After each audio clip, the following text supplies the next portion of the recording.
हल्दी इसका लगा दो, हल्दी का लगा दो, फिर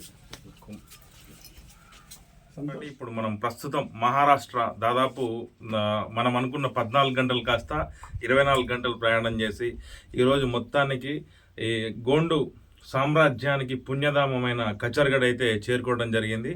ఇక్కడ ఆశ్రమంలో సతన్లాల్ ఆశ్రమ గురూజీ సంస్థాన్ గురూజీ అయితే ఇక్కడ ఉన్నారు. వారితో పాటు తెలంగాణ నుంచి కోయ పుణ్యం ధర్మ ప్రచారక రాష్ట్ర అధ్యక్షుల వారు, అట్లనే ఖమ్మం జిల్లా నుంచి ఎలక్ట్రికల్ డిఈ ఆదివాసీ 9 తెగల సమన్వయకర్త చుంచు రామకృష్ణ గారు కూడా మనతో ఉన్నారు. ఇక్కడ దాదాపు 33 కోట్ల మంది దేవతలు ఇక్కడే కొలువై ఉన్నారు. ఆదివాసీ సమాజం మొత్తం ఇక్కడే స్థాపన అయింది. గతంలో మనకి తక్షశీల యూనివర్సిటీ అనేది ఒకటి మనం విన్నాం. చాణక్య కాలంలో చాణక్య నీతి అని, చాణక్య కాలంలో తక్షశీల యూనివర్సిటీ అని ఒకటి ఉంటుంది. అట్లనే ఇక్కడ ఈ కచర్గఢ్లో గోటుల్ అనే ఒక ఆదివాసీలకు సంబంధించి ఇక్కడ ఒక ఆశ్రమం, అంటే వాళ్ళు ప్రకృతితో ఎట్లా మమేకం అవుతారు, ఎట్లా జీవించాలి, ఆచారాలు వ్యవహారాలు మొత్తం ఇక్కడ నుంచే ప్రారంభమైనాయి అని చెప్పేసి వాళ్ళు చెప్తున్నారు. ఈ కచర్గఢ్కి సంబంధించిన వివరాలు వాళ్ళని అడిగి తెలుసుకునే ప్రయత్నం చేద్దాం. నమస్తే అండి. सेवा जोहार साथियों, मेरा नाम नथुलाल उइके है। मैं कचारगढ़ देव संस्थान का सेवादार हूँ, सदस्य हूँ। यह हमारा देवी स्थान कचारगढ़ दाई कली कंकाली पारिकुपा लिंगो माँ कली कंकाली देवी स्थान कचारगढ़, यह देवी स्थान लाखों वर्षों से यहाँ मतलब ये देवी स्थान का है, लाखों वर्षों से है, अनगिनत है। हम लोग इसके बारे में उतना तो हम नहीं जानते हैं, परंतु जब से हमारे गोंडवाना के महापुरुषों ने इस इतिहास को खंगोला और दुनिया के सामने रखा, तब हमें इसका इतिहास मालूम हुआ कि ये बहुत प्राचीन सभ्यता, बहुत ही बोला जाए कि हमारे जो पूर्वज रहे बहुत प्राचीन लोग रहे, और यह कचारगढ़ उन्हीं की विरासत रही है। धीरे धीरे हमारे शोधकर्ताओं ने इसे शोध कर निकाला कि यह हमारी ऐतिहासिक नगरी लिंगो बाबा की ऐतिहासिक नगरी कचारगढ़, इसका एक अद्भुत इतिहास है। क्यों ना हम इतिहास को आगे लाएं करके हमारे सभी महापुरुषों ने अपने अपने अनुभव को समाज के बीच में रखकर इसे एक समाज का केंद्र बिंदु माना, और तब से यह देवी स्थान पूरे एशिया खंड में, पूरे भारतवर्ष में प्रख्यात हो गया। और तभी से हमारे आदिवासी समुदाय ने अपने इतिहास को जानकर यहाँ अपने मातृशक्ति, पितृशक्ति और अपने इष्ट दैवत के दर्शन के लिए हर वर्ष यहाँ लोग आते हैं। लाखों करोड़ों की तादाद में यहाँ आते हैं और अपने इष्ट के दर्शन करके जाते हैं, क्योंकि यह हमारे गोंडवाना की ऐतिहासिक नगरी है। जिस तरह भारत देश, भारत की दिल्ली भारत की राजधानी है, उसी तरह यह कचारगढ़ हमारे गोंडियन समुदाय का एक ऐतिहासिक नगरी है, धार्मिक नगरी है। और यहाँ हमारे महापुरुषों ने 2002 से यहाँ हमारी संस्था का देव पूजा समिति का गठन किया, और इस समिति के माध्यम से ही हर वर्ष यहाँ जो कार्यक्रम होता है, इसी संस्था के माध्यम से यहाँ की व्यवस्था का संचालन होता है। सभी लोगों के स्वीकृति से पूरे देश भर के हमारे सभी संगठनों से विचार विमर्श के बाद यहाँ का जो आयोजन कार्यक्रम होता है, यह विशाल 1 हफ्ते का होता है, और धीरे धीरे यह बहुत बड़ा रूप लेने लग गया है। तो और उसी के साथ हमारा एकलव्य गोटुल, एकलव्य गुरुलिंगो कोयातुरी सेवा पेन गोटुल यहाँ पर उपस्थित है। जो यह गोटुल जो इतिहास में हमारे पूर्वजों ने कहा है कि 33 कोट बच्चों को जब शंभू शेख ने कचारगढ़ से आज़ाद किया था, तब जंगो दाई को आदेश दिया गया था कि यह असभ्य बच्चों को पुइनोम गोंडी धर्म की शिक्षा दिया जाए। तो वहाँ कहाँ दिया जाए? तो इन्हें गोटुल का निर्माण किया जंगूदाई ने, और इसी धने गांव में यह गोटुल का निर्माण करके उन बच्चों को 33 बच्चों को अपने गोंडी धर्म का शिक्षा दीक्षा देकर समाज के योग्य बनाया, और 33 मूल तत्व के आधारित पूरे समाज में गोत्र नियमावली का प्रचार प्रसार करने आज पूरे देश में हमारे वही 33 बच्चे अपने अपने धर्म संस्कृति का प्रचार प्रसार कर रहे हैं। कोई तेलंगाना में है, कोई महाराष्ट्र में है, कोई छत्तीसगढ़ में है, कोई ऑल इंडिया से, और इस मेले के दौरान यहाँ आकर के अपना अपना सेवाएं देते हैं। यह गोटुल लिंगो बाबा के सानिध्य में यह खोला गया, जंगूदाई के सानिध्य में खोला गया, और इसी के साथ हमारे गोंडवाना के राष्ट्रीय धर्माचार्य दादा शेर सिंह जी आचला उत्तर बस्तर से, उनके द्वारा ये यहाँ की पेन शक्तियों को, गोंडवाना की पेन शक्तियों को यहाँ स्थापित किया गया। सन 2015 में यह शक्तियाँ पूरे बावनगढ़ के भ्रमण करने के बाद उन्होंने इस जगह को चुना, और उन्होंने यहाँ स्थान मांगा कि हम भ्रमण हमारा पूर्ण हो गया है, अब हमें स्थान चाहिए। तो उन शक्तियों ने उस गाड़ी को, उस रथ को यहीं लाया, और यहीं पर हम इन्हें उनका स्थापना कर दिए। तब से हमारे धर्माचार्य त्रुमाल दादा शेर सिंह जी आचला, इनके चरणों में सत नमन करता हूँ, और उनके द्वारा सामाजिक शक्तियों का स्थापना यहाँ है। हमें सौभाग्य मिला इनकी सेवा करने का, और बड़े ही बारीकी से प्रकृति पर्यावरण संरक्षण संवर्धन के बारे में वह भाषाविद भी हैं, बहुत ही बारीकी से भिन्न भिन्न हमें समझाते हैं कि प्रकृति का संरक्षण कैसे हो, हमारे धर्म कल्चर संस्कृति और इसका रखरखाव कैसे हो, इसका हम कैसे संरक्षण करें, इस पर हमें बहुत ही अच्छे मार्गदर्शन देते हैं। ऐसे हम महान धर्माचार्य दादा शेर सिंह जी आचला के चरणों में सत नमन करते हैं, और उनके द्वारा यह स्थापित शक्तियाँ गोटुल को बहुत ही इंटरनेशनल तक पहुंचाने का प्रयास करेंगे। इसलिए हम इस पर लगातार मेहनत भी कर रहे हैं। और आज हमारे साथ में, मेरे साथ में तेलंगाना के मेरे शिक्षकगण, मेरे अपने भूमिका संघ के अध्यक्ष और सभी मेरे सामाजिक कार्यकर्ता, शिष्ट विशिष्ट सभी मेरे साथ मौजूद हैं, और हम इन्हीं के सहयोग से यह गोटुल को इंटरनेशनल कल्चर सेंटर का दर्जा देने का प्रयास हमारा है, और यह प्रयास हमारा जारी रहेगा, और बहुत ही अच्छा हम समाज को परोसने का काम करेंगे। और इसी के साथ मैं अपने शब्दों को विराम देता हूं। आप सभी लोग आए और बोलने का मौका दिए, इसके लिए आप सभी का बहुत बहुत दिल से धन्यवाद। सेवा जोहर। నేను అర్క మాణిక్రావు, తెలంగాణ రాష్ట్ర కోయపుణ్యం రాష్ట్ర అధ్యక్షుని.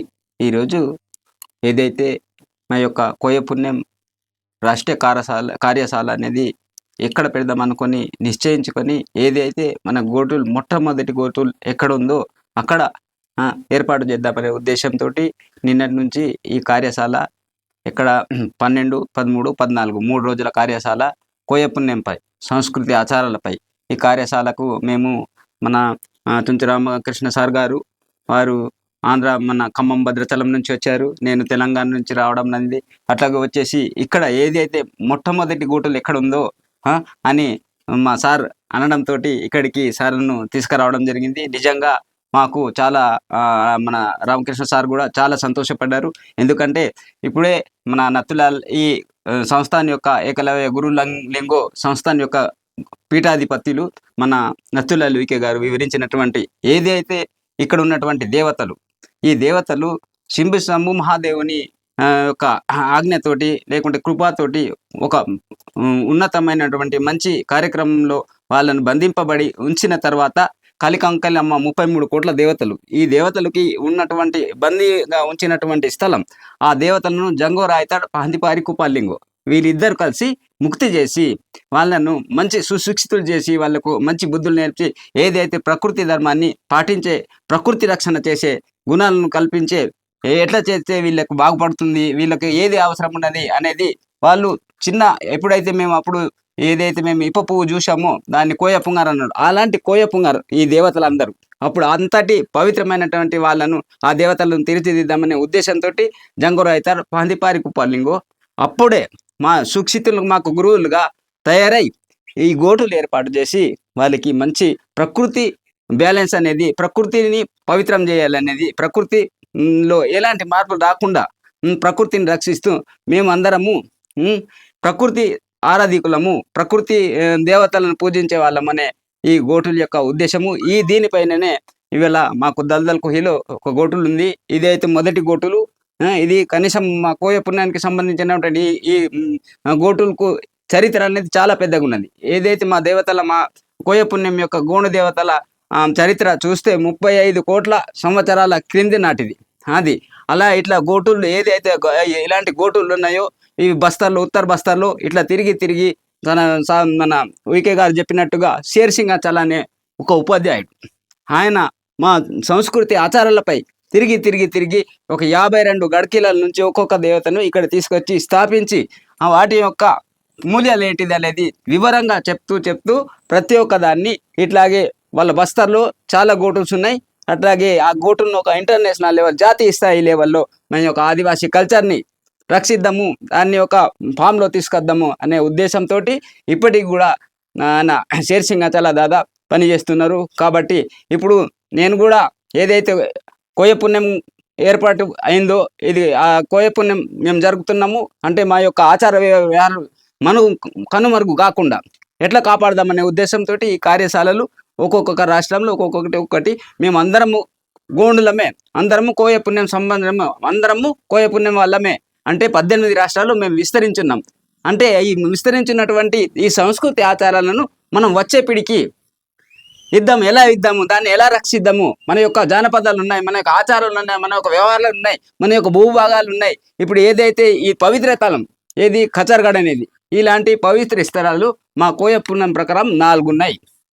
అట్లాగే దేవతలకు చూస్తే ఇక్కడేమో కచార్గఢ్ ఒకటి, అమరకంటక్ ఒకటి, పచ్చిమిడి ఒకటి, అదేవిధంగా మన ఏరియాలోనే పద్మాల్పూరి కాకు అనేది ఇంకొకటి ఉంది. అదేవిధంగా మన తెలంగాణ, ఆంధ్ర తెలంగాణ బార్డర్లో సమ్మక్క సారక్క అనే దేవతలు ఏదేదో ఎక్కడెక్కడో ఉన్నాయి. అన్ని దేవతలు ఇక్కడికి వచ్చి కొన్ని లక్షల మంది ఇక్కడికి వచ్చేస్తే అన్ని దేవతల దర్శనం జరుగుతుంది అని మా కోయ సమాజము మరియు కోయ సంస్కృతి వారు లక్షల మంది సంవత్సరానికి ఇప్పుడు మనకు దేవులం పున్నకని ఏదైతే మార్చిలో మనకు కామిని పూర్ణిమ అవుతుంది కదా, అయిన తర్వాత వచ్చే పున్నమి రోజు ఇక్కడ పెద్ద ఎత్తున జాతర మేళ అనేది, దాన్నే దేవు మేళ అంటాం గోండిలో. ఆ జాతరకు లక్షల మంది వస్తారు. అట్లాగా అంటే ఇక్కడ ఉన్నటువంటి సదుపాయం ఏంటిదంటే ట్రైన్ వస్తుంది, వచ్చే వాళ్ళు పోతే వాళ్ళు 5 రోజులలో లక్షల మంది దర్శించుకుంటారు, పుణ్యతత్వం అవుతారు. అలాంటి ఈ పుణ్యస్థలము ఈ 5 స్థానాలు మేము దర్శించుకుంటే మేము ఎక్కడికి కాశీకి ఎక్కడికి పోన అవసరం లేదు. మా కోయ పుణ్యం ప్రకారం ఈ దేవతలు ఇక్కడ నుంచే మాకు ఒకసారి నేను ఇట్లాగే తీసుకురావడం జరిగింది. అయితే సమ్మక్క సారక్క అక్కడి నుంచి దేవతలు వచ్చిన తర్వాత ఇక్కడ దర్శనానికి పోతే ఆ దేవతలు మాట్లాడుతున్నాయి, దర్శనానికి వచ్చినని. అలాంటి సంఘటనలు మేము సాష్టాంగా చూడడం జరిగింది. మా దేవతల యొక్క శక్తులు అనేటి ఎక్కడున్నా కానీ కాళికాంకలమ్మ ఇక్కడ చంద్రపూర్లో, కానీ కాళికాంకలమ్మ ఇక్కడ సమాధి ఉంది, అక్కడ దేవతకు ఉంది, ఇక్కడ సమాధి ఉంది. పందిపారి కుప్పలింగు కాళికాంకలమ్మ.